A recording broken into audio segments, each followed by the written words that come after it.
News now. Good evening. Thank you for joining us. I'm Petey Gatton. Let's get right to breaking developments now in the arrest of a pipe bomb suspect almost 5 years in the making.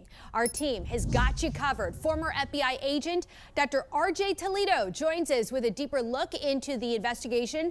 Plus, Christian Flores with a look near the suspect's home where he was taken into custody this morning.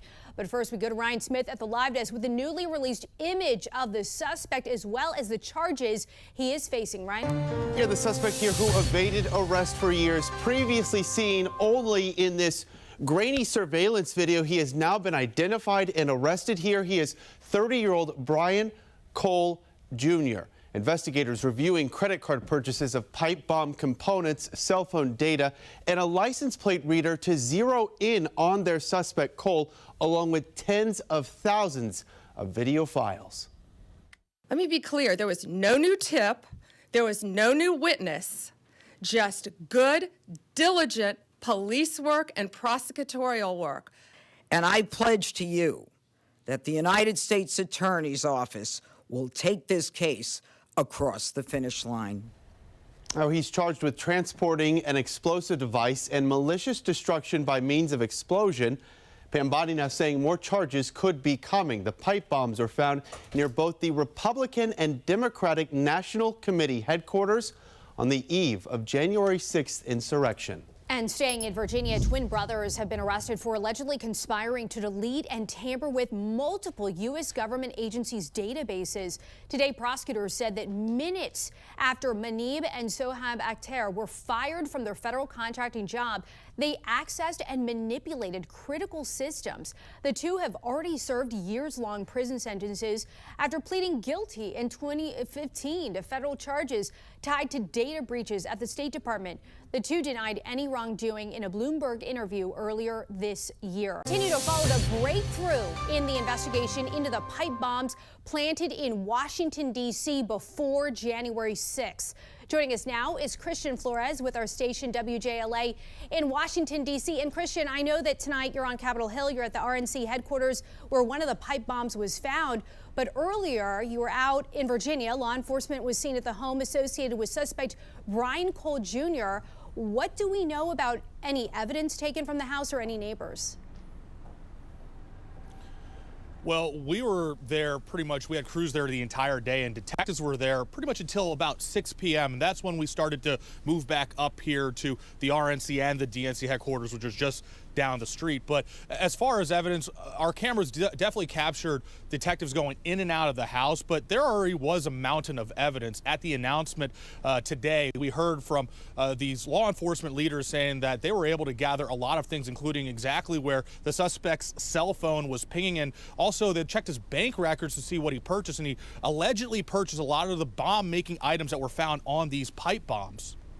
And do we have any evidence, as you were just speaking there, we were showing the aerial views of the neighborhood, and you just saw it was just striking, all the law enforcement vehicles lining the side of that neighborhood. Do we have any evidence as to what could have been a motivating factor behind this pipe bomb case?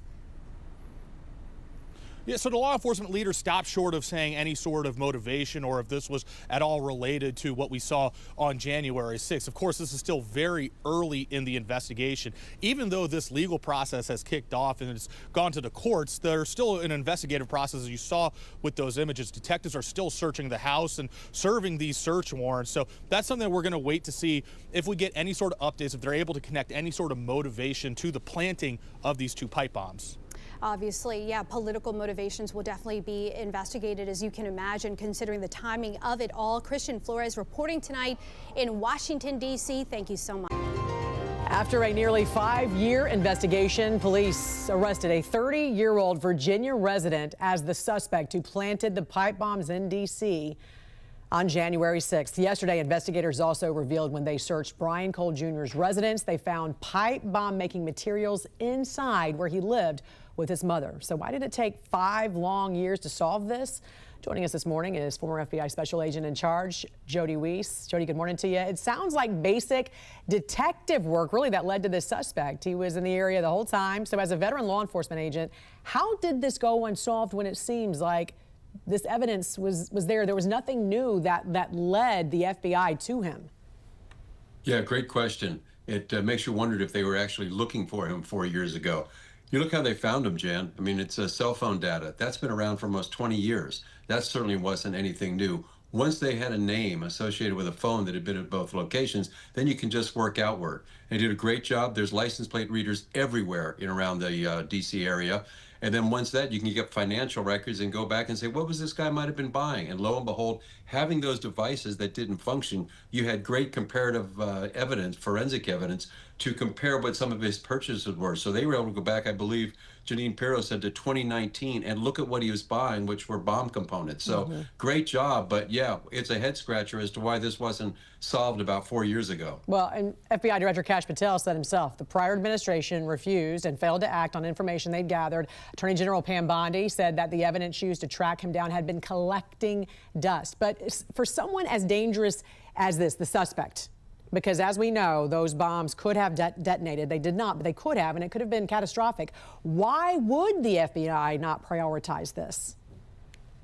You know, the only thing I can think of, two reasons. Incompetence, which could have happened. Maybe they lost some of the people that knew how to actually do this type of investigation using cell phone data, which is highly unlikely. But I think the other issue, Jan, is that Bureau had so many resources dedicated trying to track down individuals from the January 6th incident. So I think when you dedicate all those resources and divert them to that area, I just don't think there was any intent to look on this because it didn't fit the agenda. Yeah. Everything was geared on that January 6th incident. But that was 5 years ago. What about 4 years ago? What about last year, right? There's still 5 years that span the time here. So what about the bombs themselves? You were a special agent bomb technician. You also managed teams responsible for locating and disarming explosive devices. You're very familiar with this kind of bomb.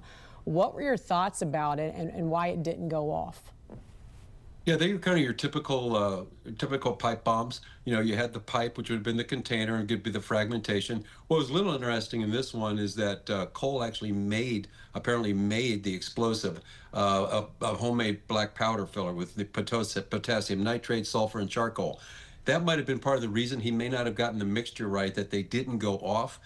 He used apparently like steel wool as a fusing igniter. So to figure out why they didn't function, it could have been a multitude of things. Something as simple as the batteries didn't have enough juice in them, the timers jammed. But it's so fortunate, Jan, that they did not go off, because then you had all that forensic evidence. And every bomber, whoever it is, good guy or a bad guy, they always leave a signature. So they could go back and look at the different components, and then they had something to compare them to. So again, once you look and find the possible suspect, and you start looking and you can find out what was he buying for the past, 6 years, then you can actually make a really strong case. But we're very fortunate these devices didn't go off, because had they gone off, there could have been a lot of people hurt or killed. Yeah, and very quickly, is this a slam dunk case? No case is slam dunk. You always have to work the case, and we do have to get his motive. That's what I'm really interested in, because you look at this guy's background, he didn't really show any of the common signs of some crazy activist. Quiet guy, believed to be perhaps autistic, walks around their neighborhood with his dog, quiet, shy. So they got to learn a lot more about him, but based upon what was presented last night, I think it's a pretty strong case. Yeah, and the fact that they also said they found similar bomb-making materials inside the house. Police did reveal that as well. Yeah, and what does that mean, Jan? Did he have future targets? More people to attack? Who knows? Well, the investigation's just begun. Former FBI Special Agent in Charge, Jody Weiss, we appreciate you joining us this morning with some more insight. Thank you. Thank you, Jan. Have a great day. You too. Years later, law enforcement identifies a suspect they say planted pipe bombs near the Republican and Democratic National Committee headquarters. It was January 5th, 2021. Joining us tonight to discuss is former FBI agent Dr. R.J. Toledo. As always, it's great to see you. According to Attorney General Pam Bondi and FBI Director Kash Patel, it was detailed, old-fashioned investigative work examining every clue that led to the arrest we learned of today. In a case like this, are you surprised by today's developments? Anytime that a case starts going cold as an investigator, you know that the probability of solving it starts to decrease. So it was a bit surprising, the news today, given how little evidence they seemed to gather at the time.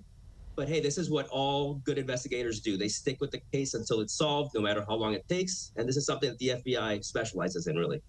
I mean, you remember the time in 2021, everyone was wearing masks. You saw the surveillance video, to your point there. Historically, in cases like this, is it one major clue or a body of evidence that leads to an arrest?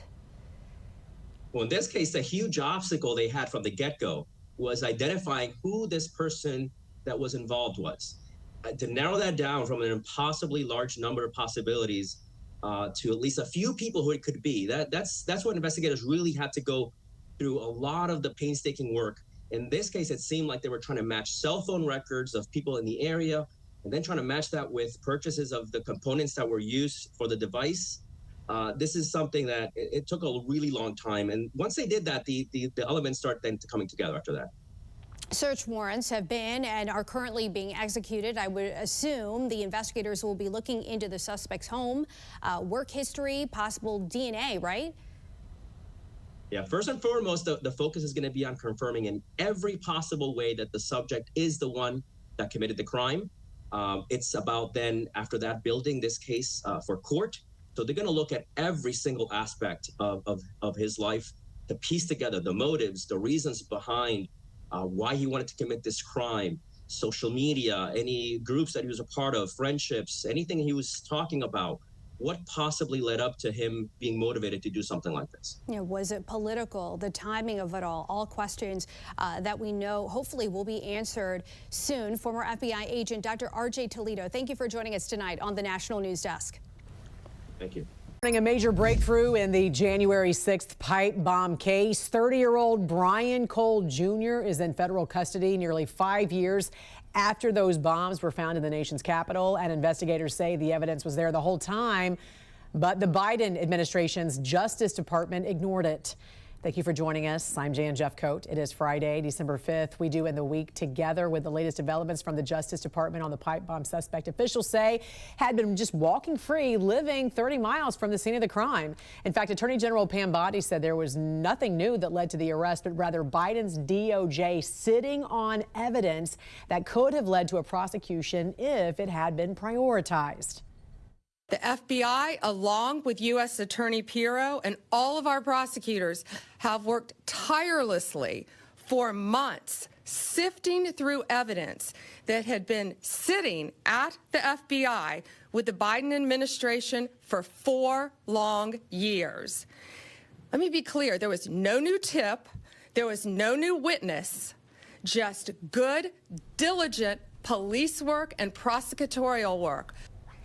And we want to get right to Mark Boyle at the live desk with the very latest developments for us this morning. You know, you got to think this is sort of a sigh of relief for so many people. This was a long time coming. Hopefully this is the end of it, too. And they're going to continue to come out with new information, though, Jan, because we've heard nothing for so long. And now the new details within the past 24 hours includes new evidence found inside the suspect's home. The suspect accused in planting those pipe bombs at the DNC and RNC, now back in January 2021, is in custody this morning. His scheduled court appearance later today. His name is Brian Cole Jr. U.S. Attorney for D.C. Janine Pirro said he was found living in Woodbridge, Virginia, about 25 miles away from the Capitol. And according to federal leaders, no new evidence was ever presented in this case. It was just that good police work, they say, led them to the suspect. This is in our nation's capital where this happened. And now, thanks to the FBI, we know that this defendant was living just miles away from here in Virginia. A little more on the background of the suspect here. He is 30 years old. He is accused of planting 2 different pipe bombs, one near the DNC, one near the RNC, the night before January 6, 2021. Investigators say cell phone pings placed him in that area. Also, his car was in the area, so there was a couple of those nuggets of information that led them to the suspect. As for work, we're told that he worked in an office of a bail bondsman and again lived in Woodbridge, Virginia, about 30 miles from D.C. Investigators say upon going into the suspect's home, they found more bomb-making material. The D.C. attorney says Cole could be buying, or they think he was buying, in fact, products since 2019. This defendant will begin his journey through the criminal justice system. And I pledge to you that the United States Attorney's Office will take this case across the finish line. Cole should be making that appearance in court in just a few hours. We'll track it for you here at the live desk. Thank you all for being here for this critical investigation we've been working on for a very long time. We deeply appreciate it. Thank you for the kind words, Attorney General and Director. I appreciate it. Folks, this is what it's like when you work for a president who tells you to go get the bad guys and stop focusing on other extraneous things not related to law enforcement. This is what happens. We had a great team. I know it's said a lot in this business. It was a team effort. It becomes cliche, but cliches are useful for a reason because they matter. And this was a team effort. The director and the attorney general emphasized that it was not a new public tip this came from. This was our internal work at the FBI. And I want to just really express my sincere gratitude to this attorney general and this president for allowing us the latitude. I spoke with Ms. Bondi very early when we, maybe day 2, and I said, we're going to get this guy. And she said, yes, you are. And we did. I want to also thank, he's not here, but Deputy Attorney General Todd Blanche, who we deal with often as well, who could not have been more supportive. Whatever process we need, Judge Janine, Todd, and Attorney General Bondi, they were there. All you had to do, they were a phone call away. And their team was amazing. We actually never had to make that phone call because they were always responsive. Thank you, Judge, as well. You were amazing. Folks, you're not going to walk into our capital city, put down 2 explosive devices, and walk off in the sunset.